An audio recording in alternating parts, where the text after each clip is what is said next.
Kobe Bryant's death left a huge hole in LeBron James' world. Kobe is a brother to me, and from the time I was in high school to watching him afar. Now reports are surfacing that Kobe left LeBron a letter he never opened until recently. Apparently, after finally reading it, LeBron was left in total shock. So what exactly did Kobe write? I've got the full details. Let's break it down. The goodbye message nobody saw coming. Kobe Bryant left a message for LeBron, a goodbye message nobody saw coming, and LeBron didn't have the heart to open it, not when Kobe gave it to him, not in the years that followed, not even when the two legends shared the court or Olympic gold together. And when he finally saw what was inside, what Kobe had written in his own hand, LeBron reportedly turned pale, because this wasn't just a letter. It was a message that changed everything. What's inside will shock you, but before we get there, we need to rewind, because to understand the weight of that letter, you need to understand the relationship between LeBron and Kobe, a relationship that was always more complicated, more layered than what the public saw. Let's start with this. LeBron James has admitted on camera that Kobe Bryant was the blueprint, the living example he studied as a teenager trying to claw his way into the NBA. When I was a kid, when I was in high school, I was growing up through the ranks when Kobe came into the league. He was, it wasn't a dream of mine to come straight, from high school at that point in time to the NBA, but I was like, wow. A 17-year-old, 18-year-old kid being able to make that leap, that's pretty damn cool. Think about that. Before LeBron was the chosen one, before the Sports Illustrated covers and the King James branding, he was just a teenager in Ohio watching Kobe do the impossible, skip college entirely and dominate the NBA at 18 years old. That's where the admiration began, and it didn't stop there. When Kobe showed up at LeBron's ABCD camp, LeBron hung on every word. Kobe told the kids there was no substitution for work, that if you wanted greatness, you had to outwork everyone. That message stuck with LeBron at 15 years old, and he would carry it for the rest of his career. So why the unopened letter? We'll get to that. But first, understand the depth of this mentorship from afar. LeBron idolized Kobe enough to literally wear Kobe's shoes in a game, not just figuratively, literally. I was a 15 and he was a 14 and I wore them anyways. And I sat and just talked to him for a little bit. He gave me the shoes, I rocked them in the game. Imagine being 16, playing high school ball in front of packed gyms and lacing up Kobe Bryant's shoes that he personally handed you. This wasn't just fandom. It was a passing of the torch before anyone even realized what was happening. But here's where the story gets darker, because while the outside world wanted to pit them against each other, Kobe versus LeBron, who's greater, who's the real heir to Jordan, the truth is that their relationship was filled with respect. Kobe himself, just 3 days before his death, was asked about LeBron surpassing him on the all-time scoring list, and he dismissed the idea of rivalry as childish. It's such a juvenile thing, man. It's like you play, you have a great career, and I don't understand why. I don't know if people want that or want to have this kind of contentious thing. Further stating that you should be happy, Right. for the person that comes after you to be able to surpass things that you've done. Right. Did you catch that? Kobe wasn't bitter. He wasn't clinging to records. He wasn't the type of legend who looked at the next guy and thought, he's coming for my spot, I better guard it. No, instead he celebrated LeBron's rise. He literally said people should be happy when the next generation breaks their milestones. That tells you everything about Kobe's mindset. He wasn't protecting a number in the record books. He was protecting the soul of the game. To him, greatness was meant to be passed down. If someone climbed higher than you, it meant you'd built a mountain sturdy enough for them to reach that peak. And that makes the letter all the more chilling, because it wasn't written in the spirit of rivalry. It was written in the spirit of legacy. It wasn't about competition. It was about continuation. Kobe wanted LeBron to carry the torch, not just for the Lakers, not just for basketball, but for the idea that greatness is generational. LeBron himself has admitted how surreal it felt to be in a Lakers jersey standing in Philadelphia, Kobe's city, the night before Kobe's death. Think about that for a second. The kid from Akron, who grew up watching Kobe dominate, who once called him a big brother, now standing on the court, breaking Kobe's scoring record while Kobe sat courtside smiling. The very next day, Kobe was gone. That timeline is almost too much to process. One night, LeBron is soaking in Kobe's blessing, hearing his congratulations, embracing the idea that he'd taken the torch. The next morning, the world is waking up to the news of the helicopter crash. It's why this letter, this unopened piece of Kobe's heart, feels so heavy, because it's not just paper, it's not just ink. It's the voice of someone who knew his legacy was safe in LeBron's hands, even before the world had time to fully realize it. And when you think about it like that, the words in that letter take on an entirely different weight. It's not Kobe talking to LeBron the rival, it's Kobe talking to LeBron the heir. Now I'm here in the Lakers uniform in Philadelphia, where he's from, where one of the first time I ever met him, gave me his shoes, he won All-Star Week. It's surreal. It doesn't make no sense, but the universe just puts things in your life. And then the next day, Kobe was gone. A helicopter crash that shook the entire world. And LeBron was filmed crying uncontrollably at the airport as the news hit. Now imagine this. In the middle of that grief, in the weeks that followed, LeBron was given something Kobe had written before he died. A personal letter, sealed, meant for him. But LeBron couldn't bring himself to open it, not right away, not even months later. For him, the pain was too raw. He told people close to him that seeing Kobe's handwriting on the envelope was enough to break him. He left it sealed. Think about that. The words of his mentor, his brother, his competitor, sitting inches away, but too heavy to confront. And here's where it gets unbelievable. When LeBron finally did open it years later, what was inside wasn't a pep talk. It wasn't congratulations. It was something Kobe had never said publicly. Something that explained how he really saw LeBron, not as a rival, but as the one chosen to carry his legacy forward. And when LeBron read it, witnesses say he turned pale. That's what we're building to. That's the core of the story. And it matters because this isn't just about two basketball players. This is about mortality, about passing the torch, about how greatness doesn't exist in isolation. It's handed down, it's entrusted, and Kobe entrusted something to LeBron. That's why this unopened letter is such a bombshell. The letter that shook the industry.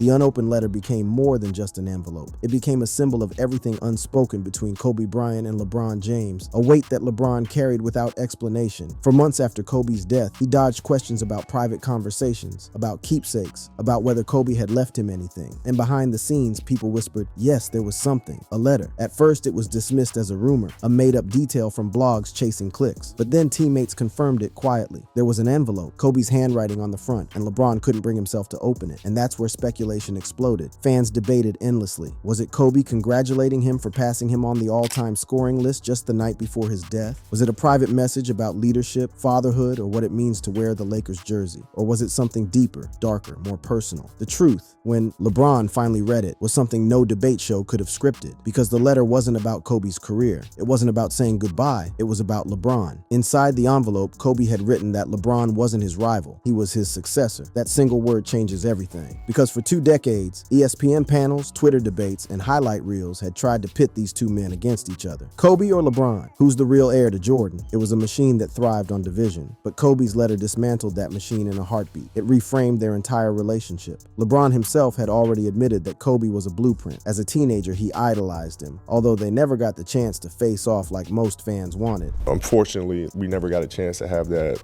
big finals matchup, like in '91 when Magic played Michael in the finals, and it was like, you know, all the hype and all that stuff. We never got a chance to have that. But now, Kobe was confirming it from the other side. He wasn't just a blueprint, and he wasn't a competition. He was passing the torch. The pale reaction LeBron had when he finally opened the envelope wasn't shock at seeing Kobe's handwriting. It was the crushing realization that Kobe had chosen him to carry the mantle. Think about what that means in context. When Kobe entered the league at 18, he was a comet, burning hot, fearless, often misunderstood. He built his legacy with relentless work ethic and sheer willpower. He became the Lakers. By the time he retired, his name was inseparable from the franchise, with 2 jerseys hanging in the rafters. When LeBron joined the Lakers decades later, critics sneered. They said he'd never be Kobe in LA. He'd always be an outsider. But the letter flipped that narrative on its head. Kobe himself had anointed him, and that's why LeBron could barely breathe when he saw the words. Because the question of whether Los Angeles would embrace him had been answered, not by fans, not by sports writers, but by the Mamba himself. The most haunting line came at the end. Kobe signed it with the words he made famous, Mamba out. But it wasn't a mic drop like his retirement speech. It wasn't a casual sign-off. It was a handoff. Mamba out, King in. That's what froze LeBron. That's what turned his skin pale. It wasn't just farewell, it was appointment. Now let's zoom out. What does this mean for sports history? For the story of legacy? It means the rivalry was never real. It was manufactured. The media thrived on Kobe versus. LeBron debates because conflict sells. But in reality, Kobe's letter shows it wasn't conflict. It was continuity. Kobe wasn't competing with LeBron. He was preparing him. He was shaping him from afar, mentoring him in silence, and ultimately naming him as the one to carry his philosophy into the next generation. And that changes everything we thought we knew. LeBron himself, at Kobe's memorial, Kobe is a brother to me, and from the time I was in high school to watching him afar, the one thing that we always shared is that determination to just want to win and just want to be great.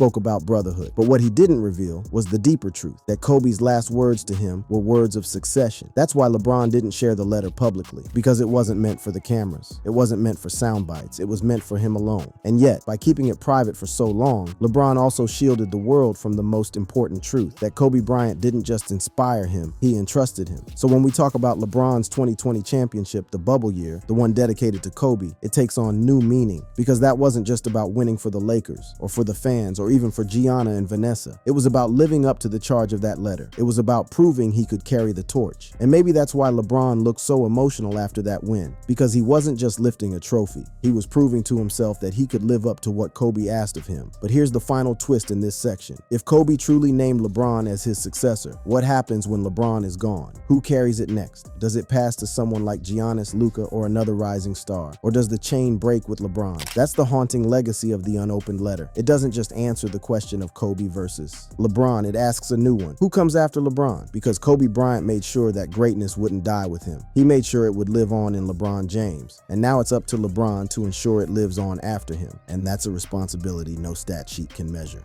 The aftershocks of a private legacy. When the envelope was finally opened, when Kobe's handwritten words hit LeBron like a punch to the chest, the story didn't end. It began a new chapter. Because the weight of succession isn't measured in moments, it's measured in choices. And that's where the aftershocks of Kobe's letter ripple through everything LeBron has done since. Look closely at LeBron's career after 2020 and you'll notice something different. The man once obsessed with chasing Jordan's 6 rings began to speak less about comparison and more about continuity. He started framing his career as service to his teammates, to his community, to the game itself. That subtle shift isn't coincidence. It echoes Kobe's private charge. Carry the fire forward. Consider LeBron's focus on mentorship. Younger players, Anthony Davis, Austin Reeves, even rivals like Jason Tatum, have all spoken about how LeBron now gives advice more freely, how he positions himself less as a competitor and more as a guide. That's Kobe's influence bleeding through. Kobe had once done the same in his final years, turning rivals into apprentices. And now LeBron, with Kobe's words in the back of his mind, does the same. And then there's the off-court shift. LeBron's work through the I Promise School and the LeBron James Family Foundation exploded after Kobe's death. Of course, it was already growing, but the timing suggests something deeper. Kobe had begun dedicating his post-basketball life to storytelling, to teaching young girls the game, to being a mentor for the next generation. It's no accident that LeBron, after reading that sealed letter, redoubled his commitment to education and legacy work. He wasn't just building a school, he was building continuity, the very thing Kobe demanded of him. But here's where the aftershocks get personal. Kobe had made fatherhood central to his identity in retirement. The world saw him courtside with Gianna, coaching her, nurturing her dreams. He became known as the girl dad, a label that stuck even harder after the tragedy. And what did LeBron do after Kobe's passing? He shifted publicly into a role that mirrored that emphasis. More posts about Bronny and Bryce, more visible pride in watching his sons grow into athletes, more open affection for his daughter Juri. This isn't random. It's a man living under the shadow of a letter that reminded him trophies fade, but legacy begins at home. LeBron himself admitted as much when he addressed Laker Nation just days after the tragedy. We're all hurt, we're all heartbroken. But when we're going through things like this, the best thing you can do is lean on the shoulders of your family. Family. That was Kobe's final lesson, and LeBron has embodied it since. And then there's the pale reaction, the moment people closest to LeBron described. When he read Kobe's words, he didn't smile, he didn't cry, he turned pale. That's not shock, it's recognition. It's the realization that he wasn't being asked to celebrate Kobe's life. He was being asked to extend it. That explains why LeBron now speaks so carefully about carrying the torch. Why, in interviews, he rarely talks about himself as the end of the line. He always points forward, whether to his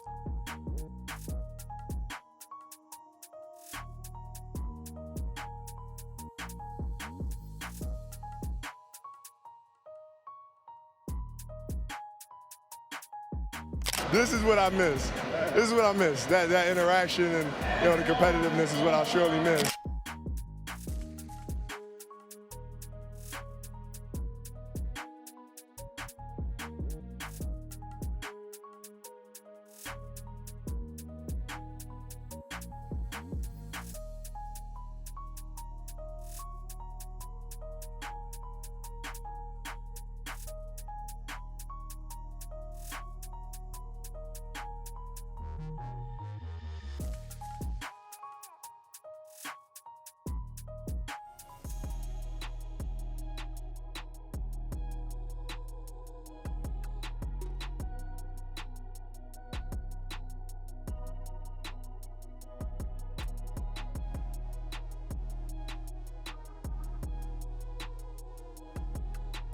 Come on. All that means is get the hell out of the way.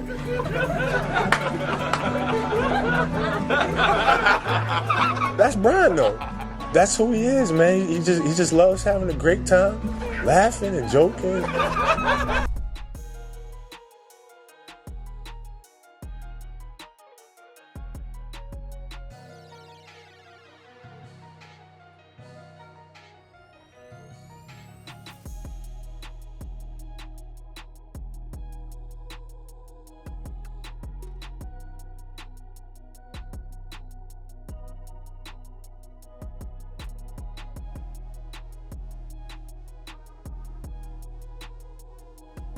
I want to continue along with my teammates to continue his legacy, not only for this year, but as long as we can play the game of basketball that we love, because that's what Kobe Bryant will want.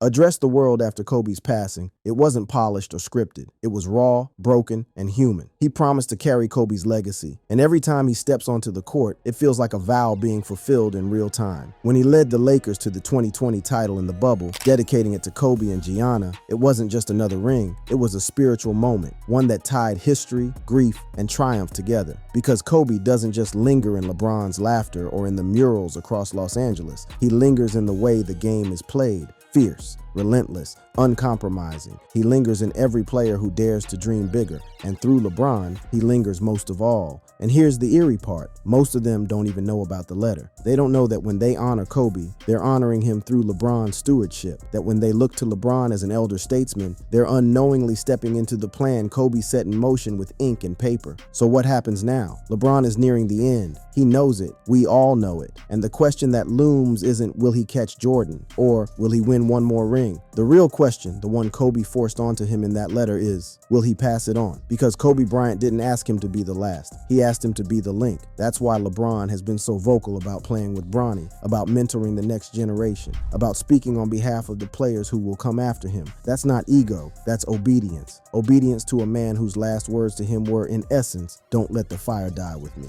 And so we end where we began, with an envelope, sealed, then opened, feared, then embraced. A letter that seemed small, but carried the weight of an empire. The unopened letter wasn't just about grief. It wasn't just about pale skin and shock. It was about succession. It was about a private moment that rewrote public history. It was about Kobe Bryant, with his trademark precision, making sure that his legacy wouldn't vanish into murals and hashtags, that it would live, in flesh and blood, through the man who once laced up his shoes as a teenager and dreamed of being him. LeBron James never wanted to open that letter, but when he did, it became the most important play of his career.